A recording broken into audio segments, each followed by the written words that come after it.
ये लोग इकट्ठे होकर दीवार तोड़ते हैं, वो पुलिस को बुलाते हैं, इस बात पे झगड़ा होता है, वो कंपाउंड में अंदर जाने नहीं देते। ये रोज का हर साल का जो टसल है, हम इसका सॉल्यूशन चाहते हैं। जो भी जिम्मेदार लोग हैं, आप लोग मुझे बुलाइए या आप मेरे पास आइए, जैसे भी मुनासिब हो। हम एरिया के इश्यूज पे लगातार काम करते रहेंगे हेल्दी डिस्कशन के साथ। मैंने कभी झूठ नहीं बोला जिंदगी में, मैंने सख्त लहजे में बात जरूर करी होगी, लेकिन झूठ फरेब नहीं करा। देखिए कि थोड़ा सिविक सेंस आपके अंदर भी होना चाहिए। हर जिम्मेदारी नेताओं के ऊपर नहीं डालनी चाहिए, लेकिन नेता को भी अपनी एक वॉलीबॉल का जो गेम है कि एमएलए का काम है, काउंसिलर का काम है, वो वॉलीबॉल भी खेलना बंद करना चाहिए। बारिश खत्म होने के बाद यहाँ 8, 10, 12 घंटे पानी भरा रहता है, वो चंद घंटों में सूख जाएगा। लोग अपने कारोबार कर सकेंगे, अपने कामों पर जा सकेंगे। मैं तो ऑन रिकॉर्ड ये बात कह रही हूँ कि सीवर काउंसलर के अंडर नहीं आता। अगर एमएलए साहब को लगता है कि सीवर काउंसलर के अंडर आता है, तो वो ऑन रिकॉर्ड ये बात मीडिया में भी कहें और पब्लिकली एक वीडियो जारी करें कि सीवर जो है वो काउंसलर के अंडर आता है। यहाँ पर जामिया मिल्लिया इस्लामिया ने हमारे इस नाले को एमसीडी के इंक्लोज कर रखा है। यहाँ हमारा गेट होना चाहिए, जिससे कि हम जब चाहे जाएं सफाई करें और उस नाले को मेंटेन रखें।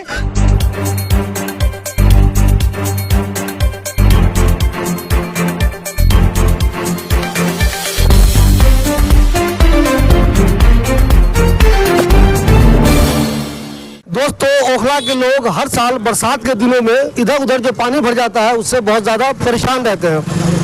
जब भी पानी भरता है बरसात के मौके पे, तो आप लोग एमएलए को कोसते हैं, काउंसिलर को कोसते हैं। आपको ठीक से पता होता नहीं कि किसकी वजह से हो रहा है, लेकिन आप आमतौर पे दोनों लोगों को कोसते हैं। आपका कोसना जायज़ भी है, क्योंकि जिनकी जिम्मेदारी है, अगर वो सही तरीके से काम नहीं करेंगे तभी वो पानी भरता है। हमारे साथ यहाँ पे मौजूद है आसिम मोहम्मद खान साहब, जो फॉर्मर एमएलए हैं, आप जानते हैं। अरीबा खान, जो मौजूदा काउंसलर है। आसिम मोहम्मद खान साहब इस बात को लेकर बहुत चिंतित हैं कि पानी आखिर हर साल ऐसे क्यों जम जाता है। हम लोगों को इसकी वजह से परेशानी होती है और जो आवाम है वो हमें बुरा भला कहती है। चूँकि अब इनकी बेटी मौजूदा काउंसलर है, तो इस बात को लेकर बहुत चिंतित है और इस कोशिश में लगे हैं कि आखिर ऐसा कुछ किया जाए जो आने वाली बरसात में या उसके बाद जब भी बरसात आए तो पानी नहीं जमे, लोगों को परेशानी नहीं हो। आसिफ भाई, आज आप क्या कर रहे थे यहाँ पे? देखिए, मैं शिबली साहब आपसे कहना चाहता हूँ, देखिए मुझे काफ़ी एक्सपीरियंस है एमसीडी की वर्किंग का भी, दिल्ली गवर्नमेंट का। तो हम, क्योंकि एमसीडी में बहुत कुछ करने को नहीं है, लेकिन फिर भी हमारी जिम्मेदारी है, हम स्टेप बाय स्टेप सारे इशूज़ को लेकर चल रहे हैं। जैसे अलशिफा के सामने गार्बेज का एक बहुत बड़ा मसला था, 8 नंबर पे था, और ये जगह जगह के इशूज़ थे। हम आहिस्ता आहिस्ता सबको रिजॉल्व करके चलते हैं। अब काफ़ी दिन से हमें ये ख्याल था कि भाई ओखला विहार में जितना बरसात का पानी बरसात में आपके खड़ा हुआ है, हम आपके वीडियो देख देख के घर पे बैठते हुए हमें शर्म आ रही थी, और हम इतनी हिम्मत नहीं जुटा पा रहे थे कि हम ओखला विहार में जाके कहें कि भाई ये क्या हो गया, क्योंकि ये रेस्पॉन्सिबिलिटी हमारी थी। तो इसलिए हम इस रेस्पॉन्सिबिलिटी को समझते हैं। देखिए, जीतना इलेक्शन कोई बहुत बड़ी बात नहीं है, आपको लोगों का दिल जीतना होता है, और ज़रूरी नहीं है कि हर मामले का आप सॉल्यूशन रातों रात निकाल दें, लेकिन कोशिश करना आप हमारी जिम्मेदारी है, जो वहाँ के चुने हुए जिम्मेदारी है। सीवर जो है वो जल बोर्ड में आता है, पीने का पानी और सीवर, वो इसलिए एमएलए की जिम्मेदारी है। लेकिन जो बरसातियां हैं नाले, अबुल फजल का नाला हो शिफा के सामने वाला, या जमना का पुश्ते वाला अबुल फजल शाहीन बाग का हो, हमारी जिम्मेदारी है। ये ओखला विहार का नाला जो गफ्फार मंजिल से होता हुआ, जौहरी फार्म होता हुआ, चलो वो दानिश का वार्ड आता, लेकिन जब ओखला विहार में घुसता है तो 188 वार्ड, जहाँ से अरीबा रिप्रेजेंटेशन करती है, आता है। ये कभी नाला खुला हुआ था, ये मैंने ही, आप आगे इसको दिखाइएगा, जब मैं काउंसलर था तो मैंने इसको पाइप क्रेनों से डलवाए थे, बहुत कम से कम 6-6 फीट डाई के इसमें पाइप पड़े हुए हैं। मैं आपको इस नाले का बैकग्राउंड बता रहा हूँ। जो पूरे ओखला विहार बहुत बेहतरीन कॉलोनी है माशाल्लाह से, लोग भी अच्छे हैं, रोड, मेन रोड कितनी ऐसा लगता है हाईवे पे आप चल रहे हो, गलियाँ भी अच्छी हैं, लेकिन सबसे बड़ा नासूर ये नाला इस ओखला विहार के लिए हो रहा है। ये गोविंदपुरी और कालका जी तक का पानी, ये नेचुरल नाला है, ये एमसीडी ने नहीं बनाया, ये कुदरती नाला है, जो जमुना में को गोविंदपुरी और कालका जी का बरसात का पानी हमारी कॉलोनी में से निकलता हुआ जाता है। बदकिस्मती ये रही कि नाला ऑफिशियली तकरीबन 15 फीट चौड़ा नाला है, लेकिन आज ये हमारी कॉलोनियों से भी जब निकल के जा रहा है, ये कहीं कहीं 6-7 फीट 8 फीट का नाला रह गया है। अब दिन पे दिन इंक्रोचमेंट हुआ है, लेकिन ये बहुत पहले हुआ है। लेकिन जब हम काउंसलर पहले बने थे तो हमने कोशिश करी कि इसको सेव करवाएं। जौहरी फार्म में भी कवर करवाया हमने, और ओखला विहार का भी ये मैंने कवर करवाया। अब ये है कि पिछली बरसात में यहाँ घरों में घुटने घुटने पानी भर गया। पूरा ओखला विहार ऐसा लगता था कि मोटर बोट ला के यहाँ चलाई जाए, है ना, पिकनिक स्पॉट टाइप बन गया। और लोगों को कितना आप समझिए क्या महसूस हो रहा होगा जब घरों में बन गया। तो हम काफ़ी दिन से लगे थे। हमारी ये नई डिप्टी कमिश्नर आई हैं, IAS हैं, तो आज हम उनको लेकर आए थे और हमने उनसे कहा कि देखिए ये नाला जो है ये MCD मेंटेन करती है, MCD इसका टेंडर करती है सफाई का। इस बार भी टेंडर हुआ है, लेकिन ये नाला हमारा पब्लिक ने इंक्रोचमेंट किया, मल्टी स्टोरीज बन गई, वो तो इम्पॉसिबल नहीं है। लेकिन यहाँ आकर ये जामिया कंपाउंड में घुस के और ये आकर कानाल में गिरता है जाके। यहाँ पर जामिया मिल्लिया इस्लामिया ने हमारे इस नाले को MCD के इंक्रोच कर रखा है। अंदर कम से कम जो 15 फीट का नाला होना चाहिए था, बिना MCD की परमिशन के उसको 2-2.5 फीट पक्का बना के कवर्ड कर दिया। अब जब पूरा रेला पानी का आता है तो इस दीवार यहाँ से बंद है, यहाँ टकराता है और पानी बैक मार के पूरे ओखला विहार में घुसता है। तो मैंने मैडम से ये बात कही कि मैडम देखिए ये रेस्पॉन्सिबिलिटी हमारी है, आप जामिया मिल्लिया इस्लामिया के स्टेट डिपार्टमेंट बिल्डिंग डिपार्टमेंट के साथ मीटिंग करिए और इनसे ये कहिए कि आप नाले के दोनों तरफ दीवार लगा के अपने कंपाउंड को सेव करिए, नाला फ्री छोड़िए। चलिए, फिर भी हम नहीं चाहते कि हम जामिया मिल्लिया के क्या एक अच्छे ग्राउंड में बहुत ज़्यादा हम कोई ऐसा काम करें, तो कम से कम यहाँ हमारा गेट होना चाहिए जिससे कि हम जब चाहे जाएं सफाई करें और उस नाले को मेंटेन रखें और उसकी चाबी जो है यहाँ के RWA के पास हो। हमें फ्री एंट्री होनी चाहिए, क्योंकि आज हम जब जाते हैं तो गार्ड जाने अंदर नहीं देता।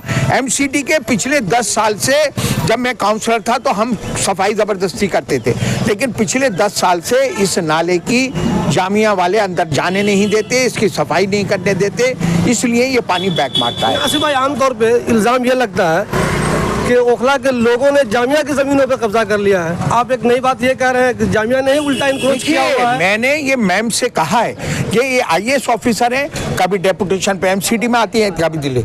मैंने कहा कि आप रेवेन्यू डिपार्टमेंट को बुलाइए और आप ऑफिशियली इस नाले का रिकॉर्ड निकलवाइए पहले। हम किसी पे इल्जाम नहीं लगाना चाहते, शायद हम आपसे कह रहे हैं आप ये यकीन ना माने। हम चाहते हैं, उन्होंने XCN उनके बराबर में खड़ा था, उसको कहा है कि इस नाले का रिकॉर्ड निकालें, है ना। तो ये नाला जो है ये नेचुरल कुदरती नाला है और बरसाती नाले को ना कोई एक्वायर कर सकता है ना उसमें इंक्रोचमेंट कर सकता है। ये तो तरह तरह के हाई कोर्ट सुप्रीम कोर्ट तक, आज दिल्ली डूब रहा है तो बार बार वो ऑर्डर पास कर रहे हैं कि सारे नाले फ्री होने चाहिए। तो अब मैडम ने यहाँ जो DC आई थी, उन्होंने ये हमसे कमिटमेंट करके गई हैं कि हम स्टेट डिपार्टमेंट जो जामिया मिल्लिया का है, मैंने कहा कि आप चालान करिए, आप इंक्रोचमेंट हटवाइए ज़बरदस्ती। तो उन्होंने कहा, मैं समझता हूँ उनकी बात कि वो भी सेंट्रल गवर्नमेंट का एक इंस्टीट्यूशन है। हाँ, तो उन्होंने कहा कि देखिए आसिफ साहब, ऐसा है कि पहले मैं अपने चैम्बर में मीटिंग रखती हूँ, तो उन्होंने कहा है कि हम जामिया को एक नोटिस भेजते हैं मीटिंग के लिए और स्टेट डिपार्टमेंट को जो उनका स्टेट ऑफिसर है उसको बुला के और आपको भी बुलाएंगे और मैं RWA को यहाँ से साथ लेकर जाऊँगा और वहाँ हम कोशिश करेंगे।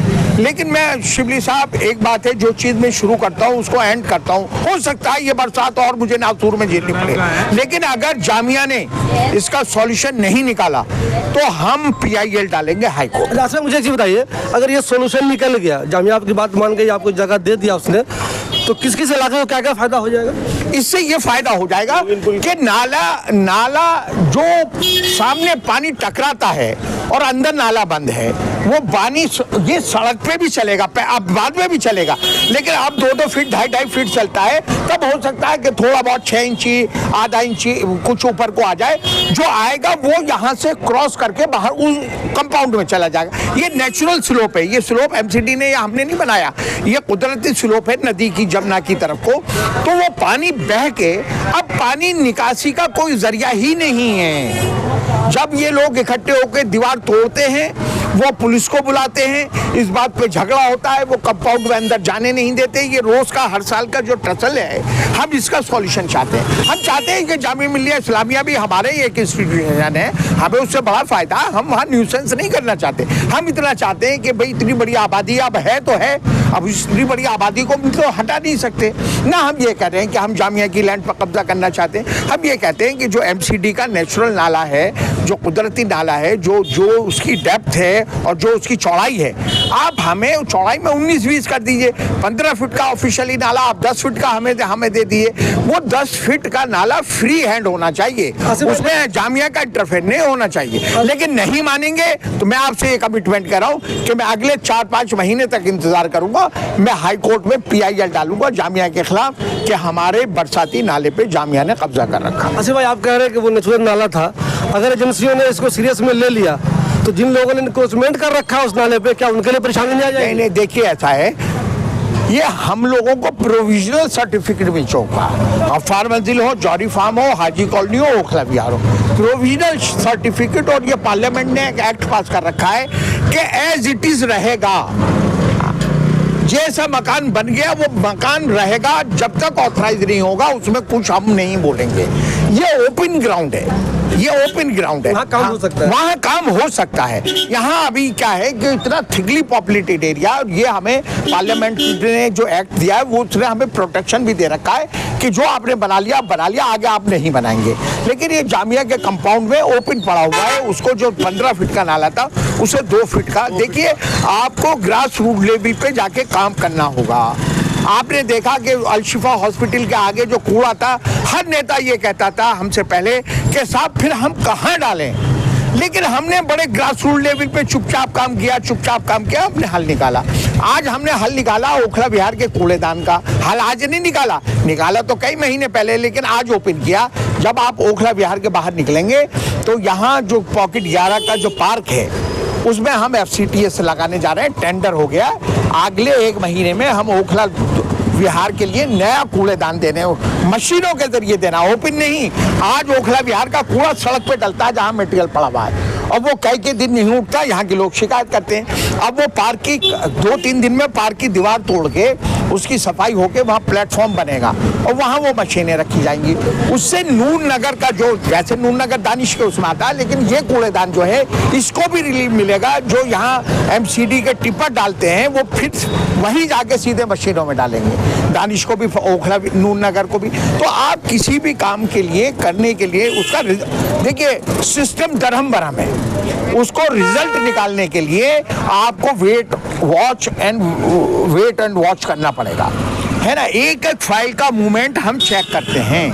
एक फाइल मेरी पिछले 2 महीने से कहीं अटकी हुई थी स्ट्रीट लाइट की। अभी मैंने कहा कि मैं 50 लाइटें 15 दिन में स्ट्रीट लाइटें आपको भेज रहे हैं ओखला विहार में। जाहिद साहब को जिम्मेदारी दी है कि आप जहां चाहे लगाइएगा। तो वो फाइल 2 महीने से अटकी हुई थी। कुछ ऑफिसर थे नहीं करने को तैयार थे। मैं कल गया, मैंने 5 मिनट में सॉल्यूशन निकाल दिया। मैंने कहा ऐसे कैसे होगा, 5 मिनट में उन्होंने फंड रिलीज कर दिया, मेरा 25 लाख रुपया।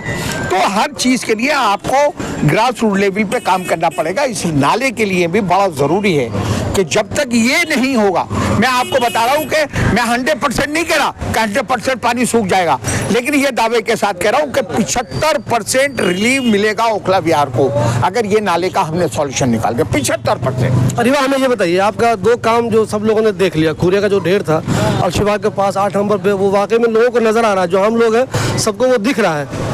अगली क्या प्लानिंग है, जो हम लोगों की बहुत मेन समस्या है, और उस पर आप काम करने का इरादा रख रही हैं? देखिए, मैंने पहले भी ये बात कही थी कि हम पहले जो ग्रास रूट लेवल के काम हैं, हम पहले जो काम पेंडिंग 5-5 साल से जो पड़े हुए हैं और जो मेन बेसिक सैनिटेशन का काम है, हमारा फोकस 1 साल उस पर रहा। हमने अल-शिफा हॉस्पिटल के सामने वाला कूड़ेदान बंद कर दिया। हमारा 8 नंबर का जो शाहीन बाग का है उसका भी टेंडर हो गया है, वर्क ऑर्डर इंशाल्लाह हफ्ता 10 दिन में होकर उस पर भी काम शुरू हो जाएगा। और तीसरा, ये एक ओखला विहार की जो एंट्रेंस है, जो वहाँ साइड में सड़क पर जो लोग कूड़ा डालते हैं और वो कभी कभी इतना हो जाता है कि वो रोड घेर लेता है कूड़ा, उसका हम सोल्यूशन पे काम कर रहे थे कई महीनों से, जो फाइनली अपनी लास्ट स्टेज पर आ गया है। जो वहाँ पे साइड में पार्क है, जो पार्क क्या वो भी कूड़े का ही ढेर बना हुआ है उसके अंदर, हम उसकी दीवार तुड़वा के वहाँ करीबन हमने 20 लाख का बजट निकलवाया है और वहाँ 15 बाय 25 फीट का हम प्लेटफॉर्म बनवा रहे हैं, जैसा प्लेटफॉर्म 8 नंबर के लिए और जो अल-शिफा वाला हमने शिफ्ट किया है वहाँ के लिए भी हम बनवाएंगे। जो 40-40 लाख हमने वहाँ के लिए निकलवाया है, उस पर हम FCTS मशीन रखेंगे, क्योंकि मैं नहीं चाहती कि हमारे वार्ड में कहीं भी कोई ओपन गार्बेज डंपिंग साइट हो। खुले में कहीं कूड़ा नहीं डलना चाहिए, मशीन्स में बंद रहना चाहिए कूड़ा, जिससे अनहाइजीनिक ना हो और कोई बीमारियाँ और वो परेशानी ना हो। दूसरा काम हम बहुत जल्दी इंशाल्लाह, हमारा वो भी बिल्कुल फाइनल प्रोसेस में, मतलब फाइनल स्टेज पर है वो काम। हमने 2 जगह हमारे वार्ड में आइडेंटिफाई करी हैं जहाँ पे हम पब्लिक टॉयलेट्स, पिंक टॉयलेट्स, मैंने इलेक्शन में भी ये बात कही थी कि ख़वातीन होने के नाते ये मेरा फ़र्ज़ है कि मैं औरतों के लिए इस तरीके की सहूलियत एरिया में रखूँ, क्योंकि हमारे वार्ड में कहीं भी कोई पब्लिक टॉयलेट नहीं है। तो हमने 2 जगह आइडेंटिफाई करी है, वो फाइल ऑलरेडी अपनी लास्ट स्टेज पर है, बहुत जल्दी इंशाल्लाह वो पास हो जाएगा। तो 2 जगह हम पिंक टॉयलेट भी और जनरल जो जेंट्स टॉयलेट है, दोनों के 2 ब्लॉक्स हमने उस फाइल में डाले हैं, जो उम्मीद है बहुत जल्दी पास होने वाला है इंशाल्लाह। एक नया काम हमारा एरिया में वो रहेगा। देखिए हमारा 1 साल ज़्यादातर मेन जो हमारा इशू एरिया का था, सैनिटेशन का, कूड़े का, गंदगी का, झाड़ू का। मैं ये नहीं कह रही कि हम बहुत परफेक्ट काम कर रहे हैं, कमियां हो रही हैं काम में भी। कहीं कहीं लोगों की कंप्लेन है कि झाड़ू कई दिन नहीं लग रही है, कभी कहीं कूड़ा नहीं उठ रहा है। हम दिन ब दिन कोशिश कर रहे हैं कि किस तरह इम्प्रूव करा जाए सिस्टम को, और उस सिस्टम को इम्प्रूव करने में ही एक हमारी कोशिश रही अलशिफा हॉस्पिटल के सामने कूड़ेदान साफ रखना, एक 8 नंबर का, और एक ओखला विहार का जो एक बड़ा इशू है।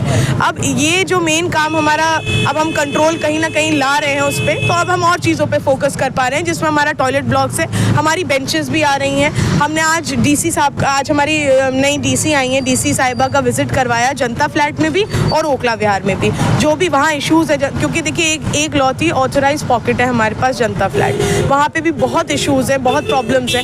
पूरा हमने उनका राउंड कराया, जो भी वहाँ की प्रॉब्लम्स है, लोग भी थे, उन्होंने भी अपनी इशू बताया। हॉर्टिकल्चर, क्योंकि हमारे पास लौते 4 पार्क वो ही हैं, तो उनको पार्क की मेंटेनेंस की भी बात हुई, बहुत सारी चीज़ें। अब हम जो ब्यूटिफिकेशन प्रोसेस है, अब हम उसके ऊपर आ सकते हैं, क्योंकि हमारा सैनिटेशन का बहुत हद तक कंट्रोल में चल रहा है। तो अब हम ब्यूटिफिकेशन, जिसमें सिर्फ यहाँ पार्क्स नहीं, जो शाहीन बाग की मेन रोड है और अबुल फजल की मेन रोड है, उसके लिए भी हमने करीबन 2000 पौधे मंगवाए हैं, जो 5-5 फीट वाले पौधे होते हैं। हमने वो पूरी रोड पे ब्यूटिफिकेशन प्रोसेस चलेगा हमारा, उस शाहीन बाग मेन रोड पे भी और अबुल फजल, और बेंचेस वगैरह भी हम लगाएंगे जगह जगह लोगों के बैठने के लिए। अरे मुझे ये बताइए, आम लोग हमसे हमेशा कहते हैं कि जब हम किसी काम के लिए बोलते हैं तो अरीवा कह देती है हमारा काम नहीं है, अमानत कह देते हैं हमारा काम नहीं है। तो मुझे बिल्कुल शॉर्ट में 2-3 लाइन में ये बताइए, हमारे जो आम लोग देखने वाले बिल्कुल बेचारे पढ़े लिखे नहीं है, उनको ये बात समझ में आ जाए कि आपका काम कौन सा है, अमानत का काम कौन सा है। प्लीज एक शॉर्ट बता दीजिए मुझे। आप बता दीजिए। देखिए हमारा जो काम है वो मेन सफाई सुथराई का काम है, सैनिटेशन का, जिसमें आता है झाड़ू लगाना और कूड़ा उठाना। उसके अलावा जो स्ट्रीट लाइट्स हैं वो हमारे अंडर आता है, जो फॉगिंग होती है मच्छरों की, मलेरिया हेल्थ, वो हमारे अंदर आता है, लाइसेंस वगैरह मीट शॉप्स का वो हमारे अंडर आता है, हाउस टैक्स है वो हमारे अंडर आता है। जो मेन इस ओखला, पूरे ओखला का, ओखला असेंबली का जो मेन इशू है सीवर का, वो सीवर का काम दिल्ली जल बोर्ड के अंडर आता है, जो हमारे अंडर नहीं आता है, वो दिल्ली सरकार के अंडर आता है। और दिल्ली सरकार के रिप्रेजेंटेटिव जो है वो एमएलए होते हैं। मैं तो ऑन रिकॉर्ड ये बात कह रही हूँ कि सीवर काउंसलर के अंडर नहीं आता। अगर एमएलए साहब को लगता है कि सीवर काउंसलर के अंडर आता है, तो वो ऑन रिकॉर्ड ये बात मीडिया में भी कहें और पब्लिकली एक वीडियो जारी करें कि सीवर जो है वो काउंसलर के अंडर आता है। ये दिल्ली सरकार का डिपार्टमेंट है, दिल्ली जल बोर्ड, जो सीवर को डालता भी है, उसकी मेंटेनेंस भी करता है, उसकी सफाई भी करता है, उससे रिलेटेड जो भी काम है वो दिल्ली जल बोर्ड करता है। और दिल्ली जल बोर्ड दिल्ली सरकार का डिपार्टमेंट है और एमएलए का अंडर आता है। मैं एक और जो बरसाती नाले हैं, जो अबुल फजल का नाला है या जो शाहीन बाग का नाला है या जो ओखला विहार का नाला है, वो सारा उसकी maintenance, desilting, pre monsoon desilting, सब सफाई का जिम्मा वो हमारा होता है। मैं एक चीज़ और क्लियर करना चाहती हूँ, क्योंकि ये भी बहुत लोगों को शायद लोग एक होता है कि शायद वोट डालने नहीं निकलते हैं, क्योंकि अभी भी 43% वोटिंग हुई थी इस इलेक्शन में भी, इसलिए लोग अवेयर नहीं होते हैं कि उनका काउंसलर कौन है, उनके एरिया का रिप्रेजेंटेटिव कौन है। मैं एक चीज़ और क्लियर करना चाहती हूँ कि ओखला हेड का जो कूड़ेदान है वो हमारे अंडर नहीं आता है। मुझसे बहुत लोग आते हैं तो वो कहते हैं कि आपने अलशिफा हॉस्पिटल का तो बहुत अच्छा कर दिया कूड़ेदान का, आप ओखला हेड पे भी ज़रा ध्यान दीजिए। तो मैं ये कहना चाहती हूँ कि ओखला हेड का कूड़ेदान मेरे अंडर नहीं है, वो जाकिर नगर वार्ड में आता है। और जो तिकोना पार्क पे भी जो कोने पे कूड़े का जो वहाँ पे इशू रहता है, वो भी हमारे अंडर नहीं है, वो भी जाकिर नगर वार्ड में है। क्योंकि बहुत लोग मेरे पास इस कंप्लेन को लेके आते हैं ओखला हेड वाली। तो मैं ये क्लियर करना चाहती हूँ कि पहले वो इस वार्ड में हुआ करता था, लेकिन इस बार से वो जाकिर नगर वार्ड में शिफ्ट हो गया है। शिबली भाई, आप एक बात, ये मैं भी ये चाहता था, बहुत अच्छा आपने अभी एक बात कहा है कि आप ये क्लियर कीजिए कि एमएलए के अंडर में क्या आता है, काउंसलर के अंडर में क्या आता है, और पब्लिक कंफ्यूज्ड है और वो गलत डायरेक्शन में, या वो ये सोचती है कि हमें कोई बहाना बना रहा। दिल्ली गवर्नमेंट के डिपार्टमेंट हैं जितने भी, चाहे जैसे जल बोर्ड है, ट्रांसपोर्ट है, इलेक्ट्रिसिटी है, और ना जाने कितने डिपार्टमेंट हैं जो दिल्ली सरकार, जो भी दिल्ली सरकार के डिपार्टमेंट हैं, वो उनका रिप्रेजेंटेशन एमएलए करता है, उसकी जिम्मेदारी है। और जो कॉरपोरेशन के अंडर में काम आते हैं वो काउंसलर की जिम्मेदारी है। मैं एक ये बात बता देना चाहता हूँ, ये ओखला में, जामिया नगर में जितना सीवेज पड़ा हुआ, जितनी सड़कें बनी हुई हैं, जब मैं एमएलए था मैंने डलवाई थी और मैं ही डिसल्टिंग करवाता था। मैंने कभी ये नहीं कहा अमीरुद्दीन की वाइफ करेंगी या दानिश सफाई करवाएंगे। ये जल बोर्ड में पीने का पानी और सीवेज आता है, इनको डालना, इनकी सफाई करना, और जो सिल्ट निकले उनको उठाना, ये जल बोर्ड की जिम्मेदारी है। और जल बोर्ड का रिप्रेजेंटेशन एमएलए का। मैं तो एक बात ये कहना चाहता हूँ आपके चैनल के जरिए, इन बातों को आप मैं गैर मौजूदगी में अमानत के कहूँ, एमएलए का कहूँ कि ये उनकी जिम्मेदारी है। मैं चाहता हूँ कि हर कॉलोनी के लोग एमएलए, चलिए मेंबर ऑफ पार्लियामेंट को छोड़िए, एमएलए को और काउंसलर को अपनी कॉलोनी में एक ड्राइंग रूम में बिठा के और ये बात क्लियर करें कि किसके अंडर में कौन सा काम आता है, जिससे कि हर बच्चे को भी ये पता होना चाहिए कि मुझे अगर सीवर का काम करवाना है तो मुझे एमएलए के पास जाना, अगर स्ट्रीट लाइट का करवाना है तो काउंसलर के पास जाना है, और बरसाती अगर कहीं सफाई करवानी है तो काउंसलर के पास जाना, और अगर मुझे मीटर लगवाना और मीटर नहीं लगा रहा है तो मुझे एमएलए के पास जाना। ये बात मैं हर आदमी से आजकल कह रहा हूँ कि ये बात आप हर आरडब्ल्यूए हमें अपनी कॉलोनी में बुलाए, एमएलए को बुलाए, एक अच्छे माहौल में ये बात तय हो जाए। अब एमएलए के ऑफिस में लोग जाते हैं, वो कहते हैं सीवर डालना हमारा काम है और सफाई करवाना काउंसलर का काम है। बड़ी अजीब बात है भाई, सड़क बनाऊंगा मैं, गड्ढा काउंसलर भरेगा, भाई अजीब की बात है ये तो बात वो हो गई। मैं ये कहूँ कि भाई झाड़ू तो मैं लगाऊंगा और जो ढेर बनेगा वो एमएलए उठवाएगा। अरे जब मैं झाड़ू लगा रहा हूँ तो ढेर भी तो मैं ही उठाऊंगा, कूड़े का ढेर भी मैं उठाऊंगा। मैंने कभी झूठ नहीं बोला जिंदगी में, मैंने सख्त लहजे में बात जरूर करी होगी लेकिन झूठ फरेब नहीं करा। मैंने कहा जो हमारी अभी एक साहब ने कहा स्ट्रीट लाइट, मैंने फौरन जाहिर साहब को कहा कि 50 स्ट्रीट लाइट 15 दिन में आपको मिल जाएंगी। मैंने नहीं कहा कि स्ट्रीट लाइट लगाना हमारा काम नहीं है, आप एमएलए के पास जाइए। अभी भी उसके बावजूद भी शिबली साहब, मैंने 2 लड़के 42,000 रुपये महीने पे प्राइवेट रखे, छोटी मोटी प्रॉब्लम में सीवर की लोगों की हल करवाता हूँ, लेकिन इतने बड़े लेवल पे प्रॉब्लम है एरिया में कि वो 2 लोग, अब मैं अपनी जेब से जितना खर्च कर सकता हूँ मैं करता हूँ। लोगों से चाहता हूँ कि वो एमएलए को भी बिठाएं, हमें बिठाएं, या उनका ऑफिस में जो स्टाफ है, अगर एमएलए मौजूद नहीं है भैया, अगर वो जमात में गए हुए हैं, पता नहीं कब वापस आएंगे, तो जमात से तो भाई हमें और उनके स्टाफ को बिठा दीजिए। एक बार ये तय हो जाना चाहिए कि कौन सा काम किसका है, हम पीछा नहीं छोड़ाएंगे। हम इतना तो कह सकते हैं कि आज आपने कहा, हम कहेंगे भाई ये फाइल मूवमेंट में 10 दिन में 15 दिन में, लेकिन हम जिम्मेदारी से नहीं भागेंगे। आप ये रहते ओखला विहार में? मैं ओखला विहार में रहता हूँ, यही मुझे 35 साल हो गए। 35 साल हो गए। ये मुझे बताइए, आसिफ साहब और ईवा ने जो कहा अभी, क्या सिर्फ बातें बना रहे हैं, आपको लग रहा है कि वाकई में कुछ करेंगे ये लोग? देखिए, आसिफ साहब काउंसलर भी रह चुके हैं, आसिफ साहब एमएलए भी रह चुके हैं, अब उनकी बिटिया है ये काउंसलर है। तो जब आसिफ साहब से जो वादे करे इन्होंने वो सारे पूरे करे, और हमें उम्मीद है हमारी भतीजी, हमारी भांजी भी लगती है, तो ये 2 रिश्ते हैं, ये इंशाल्लाह ये भी अपने वादों पे पूरी उतरेंगी। और रिश्ते की वजह से कह रहे हैं इनके काम पे? नहीं, काम पे मैंने क्या कहा कि इन्होंने जब काउंसलर थे, एमएलए थे, तब भी इन्होंने काम पूरे करे, और अब बच्ची है इनकी तो खून का असर तो आता है। अब तक जो अरीबा ने जो काम किया है, आपको लग रहा है वो काम सही चल रहा है? देखिए, इनको अरीबा साहिबा को हमने जब भी फ़ोन किया है किसी काम के लिए, वो हमारे काम हुए हैं, और ये ज़रूरी नहीं कि सारे काम एक साथ ही हो सके। देखिए, हर काम के लिए टाइम लगता है, अभी आपने आसिफ साहब से एक सवाल किया था कि ये नाला खुलने से क्या फ़ायदा होगा। ये नाला अगर ही खुल गया तो इसके अंदर आसिफ साहब कह रहे 75%, मैं कह रहा हूँ 90% फ़ायदा होगा। जो बारिश ख़त्म होने के बाद यहाँ 8, 10, 12 घंटे पानी भरा रहता है, वो चंद घंटों में सूख जाएगा, लोग अपने कारोबार कर सकेंगे, अपने कामों पर जा सकेंगे। एक बात आपने और कही थी कि लोग कहते हैं कि जामिया की जगहों पर लोगों ने कब्जा किया हुआ है। अव्वल तो किसी ने कब्जा नहीं किया। मैंने ये नहीं कहा सिर्फ ओखला विहार नहीं, पूरे इलाके में कहा जाता है। ओखला विहार का नाम भी नहीं लिया आपसे, जामिया की जगह का नाम लिया। जामिया की जगह पे लोगों ने कब्जा किया हुआ है। मैं ओखला विहार में रहता हूँ, मैं यहाँ की बात कर रहा हूँ। यहाँ ओखला विहार में किसी ने जामिया की जगह पे कब्जा नहीं किया हुआ। और अगर आपकी बात मैं बड़ी करता हूँ, जामिया की बात बड़ी करता हूँ, अगर कब्जा किया हुआ है, वो कब्जा करवाने वाले कौन थे? वो कब्जा करवाने वाले कौन लोग थे? यह कब्जा कैसे हुआ? अगर कहीं डीडीए की जगह पे कब्जा होता है तो कब्जा करवाने वाला कौन है? कहीं एमसीडी की जगह पे कब्जा होता है, कब्जा करवाने वाला कौन है? कहीं जामिया की जगह पे कब्जा होता है, कब्जा करवाने वाला कौन है? अगर पहली दफा कब्जा करा था किसी ने, जामिया ने क्यों एक्शन नहीं उठाया भाई? आज आप आकर के कह रहा हो ये जगह हमारी, ये जगह हमारी, ये जगह हमारी। आपके लोगों ने तो फिर कब्जे कराए, मोटे मोटे माल खाए। चंद लोगों को ये शिकायत हो सकती है कि साहब अरीबा तो हमारी कॉलोनी में आती नहीं, आसिफ मोहम्मद खान तो दिखाई नहीं देते। अब ये देखिए कि हम आप ड्राइंग रूम में बैठे हैं या सो रहे हैं या ऑफिस गए हुए हैं, तो आपको कैसे पता चलेगा हम आपकी कॉलोनी में आए थे? मेरा ये कहना है, जो भी कॉलोनी के लोगों को ये शिकायत है, वो हर 15 दिन में अपनी कॉलोनी में एक मीटिंग रखें जिसमें अरीबा को या मुझे बुलाएं और फिर 15 दिन बाद रखें। जो इश्यूज आज आपने रखे, 15 दिन बाद उनके बारे में थोड़ा हमसे पूछ लीजिए कि भाई पिछली मीटिंग में हमने ये रखा था। अब आप हमारे ऑफिस में आएंगे नहीं, आप हमें अपनी कॉलोनी में बुलाएंगे नहीं, आप हमें कहाँ देखना चाहते हैं? आप हमें सड़कों पर घूमता हुआ देखना चाहते हैं?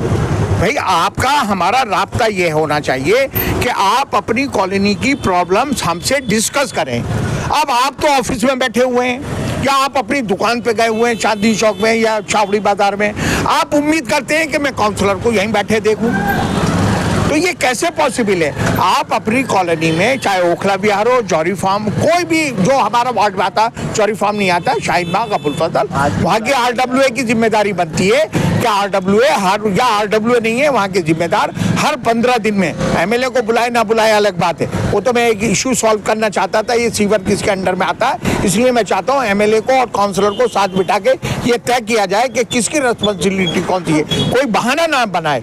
दूसरी बात यह है कि हर कॉलोनी के लोग 15 दिन में अरीबा को बुलाएं जो उनका वार्ड है, और 15 दिन में अपनी प्रॉब्लम रखें और फिर 15 दिन बाद बुलाएं, उनमें पूछें। जरूरी नहीं है हर चीज का, मैं तो कहता हूँ हर 15 दिन में अगर एक मसला भी हल होता है, 15 शिकायतें आप करती हो उसमें 2 मसले भी हम हल कर देते हैं, फिर अगले 15 दिन में आप बुलाएंगे, फिर एक आध मसला कोई हल हो जाएगा।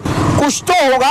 आप हमारे ऑफिस आएंगे नहीं, आप हमें बुलाएंगे नहीं, तो फिर आप कहाँ चाहते हैं कि मसले कैसे हल हो? आज भी लोगों को वैसे दोस्तों, इस ताल्लुक से जो मेरा अपना मानना वो ये है कि अगर MLA या काउंसलर सिर्फ रोड पे नजर आए और काम नहीं करे तो बेकार है।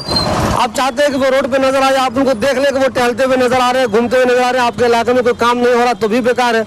बहुत से MLA या बहुत से काउंसलर ऐसे होते हैं जो आपकी हर शादी में आएंगे, हर मैयत में आएंगे, लेकिन इलाके में वो कोई काम नहीं करेंगे। जरूरी है कि काम आपका हो रहा है या नहीं हो रहा है। मान लीजिए आसिफ मोहम्मद खान रोड पे नजर नहीं आ रहे हैं, आपको अरीबा नजर नहीं आ रही है, MLA भी नजर नहीं आ रहा है, नजर दानिश नजर आ रहा है, लेकिन उनके इलाके में अगर काम हो रहा है तो ये एक अच्छी बात है। काम होना ज्यादा जरूरी है, नजर आना ज्यादा जरूरी नहीं है। अरीबा इस ताल्लुक से आप क्या कहेंगे, नजर आना ज्यादा जरूरी है या काम होना जरूरी है? देखिए, मैं मेरे 1 साल ऑलमोस्ट 1 साल से ज़्यादा ही हो गया है काउंसलरशिप का।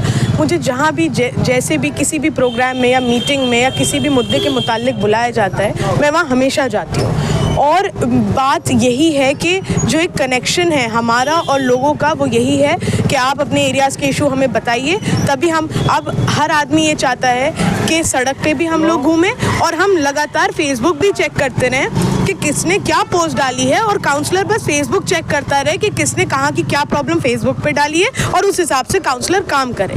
तो देखिए, ये तो मुनासिब नहीं है कि हम या तो फेसबुक चेक करें या सड़कों पे खाली टहलते रहे, तो फिर काम तो भूल जाइए कि काम होंगे। सारा वक्त सोशल मीडिया चलाने में और टहलने में ही निकल जाएगा। हम फोकस करते हैं, मैं हमेशा कहती हूँ कि आप, बल्कि कितनी बार ऐसा होता है, देखिए हमारी कोशिश ये रहती है कि या तो आप हमें एरिया में बुलाइए या आप हमारे ऑफिस आइए, मगर तब भी कई बार ऐसा होता है कि अगर लोगों के फ़ोन भी आते हैं कि हमारा ये काम करवा दीजिए, हम फ़ोन के बेसिस पे भी बहुत हद तक करवाने की कोशिश करते हैं।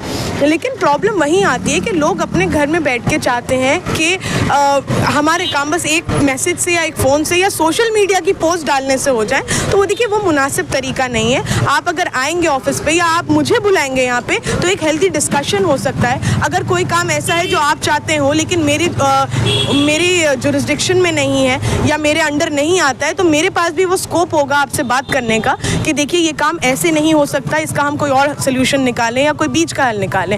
वो हेल्दी डिस्कशन होने के लिए या तो आपको आना पड़ेगा ऑफिस या आप मुझे बुलाइए, मैं आऊँगी आप लोगों के पास। लेकिन सिर्फ सोशल मीडिया पोस्ट डालने से काम इलाके के नहीं हो पाएंगे। और क्योंकि ये जो अभी पापा ने बात कही कि ये होता है कि नेता दिखते नहीं हैं, तो देखिए अभी हम ऑलमोस्ट 2-2.5 घंटे 3 घंटे होने वाले हैं हमें ओखला विहार में खड़े हुए।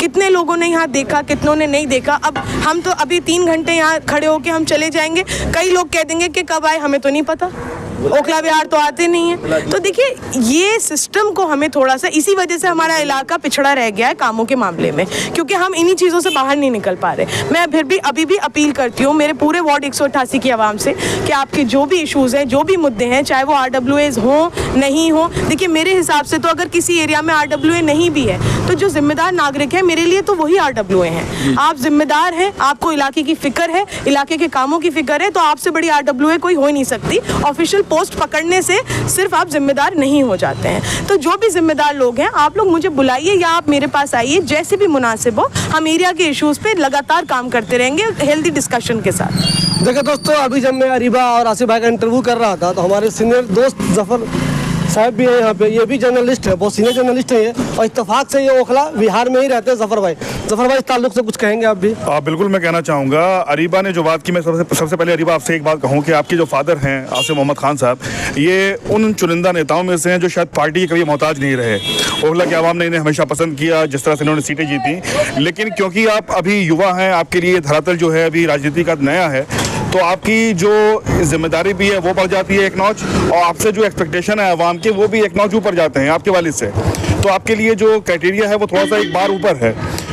दूसरी बात, अगर हम ओखला विहार के ताल्लुक से या नूरनगर के ताल्लुक से बात करें तो यहाँ पे ये जो कूड़े का ढेर, जो कूड़ेदान यहाँ पर कहा जाता है, ये इतना बड़ा नासूर है कि न सिर्फ ओखला विहार, नूरनगर, बल्कि यहाँ से जो जसोरा लोग जाते हैं उनकी जब यहाँ पे जो कहते हैं ना कि आपका पहला इंप्रेशन जो किसी इलाके का पड़ता है वो इलाके की एंट्रेंस से पड़ता है। जब किसी के दरो दीवार इस तरह के होंगे जहाँ पर बदबू आए, आपको पॉलिसीज रोड पर नजर आए, तो ये जाहिर सी बात है। इतनी बार कंप्लेंट्स हुई, एक बार मैं खुद पर्सनली कंप्लेंट कर चुका हूँ, ट्वीट किया मैंने, तब MCD ने काम किया।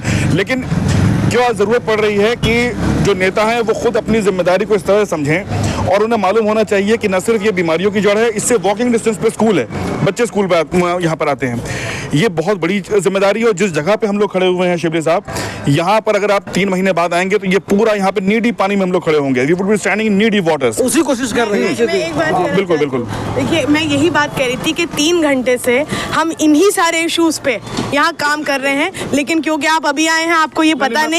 मैं वही बात, नाले का अभी आज DC की विजिट थी, नाले का मुद्दा, कूड़ेदान का 20 लाख का प्रोजेक्ट हो गया है, सैंक्शन हो गया है, टेंडर का FCTS लग रहा है। मैं यही बात कह रही थी कि लोग जब घर से निकलते हैं उन्हें ये पता ही नहीं होता है कि नेता ऑलरेडी वो काम कर रहा है या वो प्रोसेस में है। हम आते हैं ना, हाँ ना, हमारा रात कूड़े की बात कर रहे हैं जफर भाई, उस पर कुछ किया आप लोग? प्लीज वो बता दीजिए। 20 लाख का टेंडर हमने करवा दिया है, उसका वर्क ऑर्डर होने वाला है।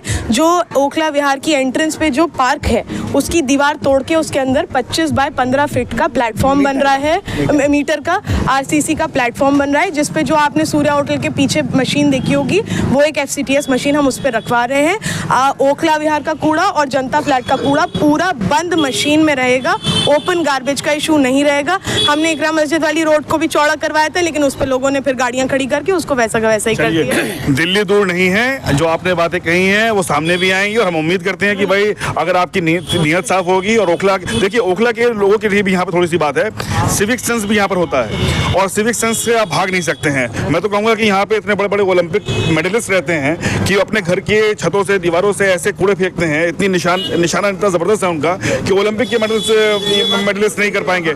आप ये देखिए कि थोड़ा सिविक सेंस आपके अंदर भी होना चाहिए। हर जिम्मेदारी नेताओं के ऊपर नहीं डालनी चाहिए, लेकिन नेता को भी अपनी एक वॉलीबॉल का जो गेम है कि MLA का काम है, काउंसलर का काम है, वो वॉलीबॉल भी खेलना बंद करना चाहिए। अपनी जिम्मेदारी आपने बहुत अच्छा कहा, लेकिन दिल्ली दूर नहीं है, बरसात भी आने वाली है, और जो आपने बातें कहीं कूड़ेदान, वो वाली बात भी सच्चाई वो शिबली साहब के चैनल के माध्यम से मालूम हो जाएगी। चूंकि मुझे जो लगता है, जो मैंने देखा, आपने देखा होगा जफर भाई, 8 नंबर अल-शिफा, ये तो पूरे ओखला ने देख लिया, तो इससे हम इन पे उम्मीद कर रहे हैं, इंशाल्लाह देखें कर पाते हैं, इनसे उम्मीद कर रहे हैं हम कि शायद ये मसला भी हल जरूर कर देंगे। शर्म की बात यहाँ पर ये है कि अगर किसी आपके यहाँ पे कोई रिलेटिव आता है तो जब तक उसे आप ये नहीं बताएं, आप उसे लैंडमार्क जब वहाँ पे लिखा होता है, कोई ऑर्डर मंगाते हैं आप ऑन लैंडमार्क लिखा होता है, मैं आपको यकीनन कह सकता हूँ कि यहाँ पे कई जगहों पे लैंडमार्क इस ओखला के इलाके में कूड़ेदान है।